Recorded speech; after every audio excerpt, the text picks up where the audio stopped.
বুদ্ধকে দেখতে পেলে হত্যা করো, না, এ আমার কথা নয়। এ কথা এক বৌদ্ধ সন্ন্যাসীর। কে এই সন্ন্যাসী? ইনি হলেন নবম শতকের বৌদ্ধ মতবাদের লিঞ্চি ধারার প্রতিষ্ঠাতা। সত্যি কি তিনি বুদ্ধকে হত্যা করতে বলেছিলেন? কেন বলেছিলেন? এই হত্যার পিছনে এক বৃহত্তর স্বার্থ লুকিয়ে আছে। সেটাই নাকি বুদ্ধদের আসল ধর্ম।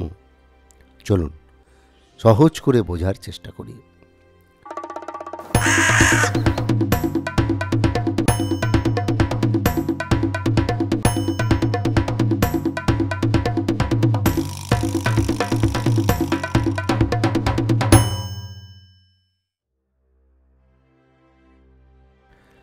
আগে বলে রাখা ভালো, গৌতম বুদ্ধ মানেই বৌদ্ধ ধর্ম নয়। তাঁর জন্মের আরও কয়েক শতাব্দী আগে এই ধর্ম প্রবর্তিত হয়।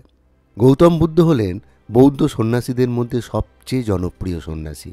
হ্যাঁ, শুধু এই জনপ্রিয় শব্দটুকুই আমরা বলতে পারি, কারণ গৌতম বুদ্ধের মধ্যে যা গুণাবলী ছিল তা সে সময় বা তার আগে সব বৌদ্ধ ভিক্ষুকদের মধ্যে ছিল। তাই আলাদা করে গৌতমকে বৌদ্ধ ধর্মের জায়গা দিতে নারাজ একদল ভিক্ষুক। তারা কি গৌতমকে হিংসা করতেন? একদমই না।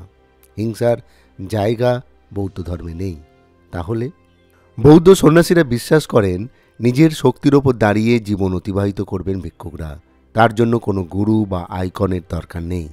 যদি কোনো ক্যারিজম্যাটিক ব্যক্তির ওপর নির্ভরশীল হয়ে পড়ে তাহলে এই ধর্ম অচল হয়ে যাবে। চরম স্বাধীনতা উপলব্ধি করা অসম্ভব।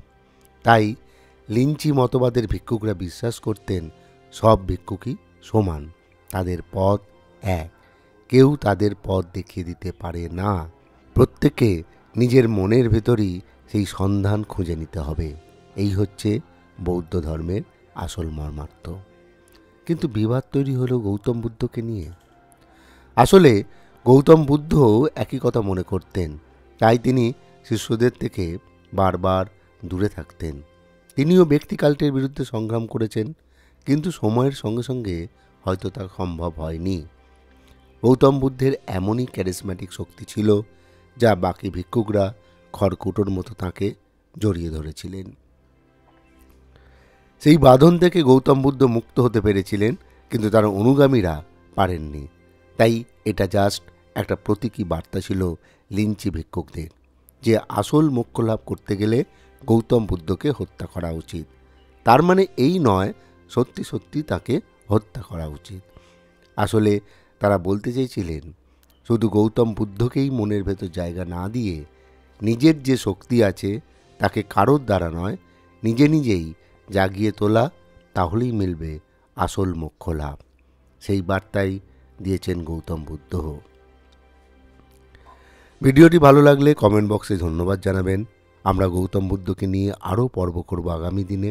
তবে বলে রাখি, আমরা ইতিহাসের পাতা থেকে ধর্ম বিশ্লেষণ করব, কোনো কাল্পনিক তথ্য দিয়ে নয়। ভালো থাকবেন, ভালো রাখবেন।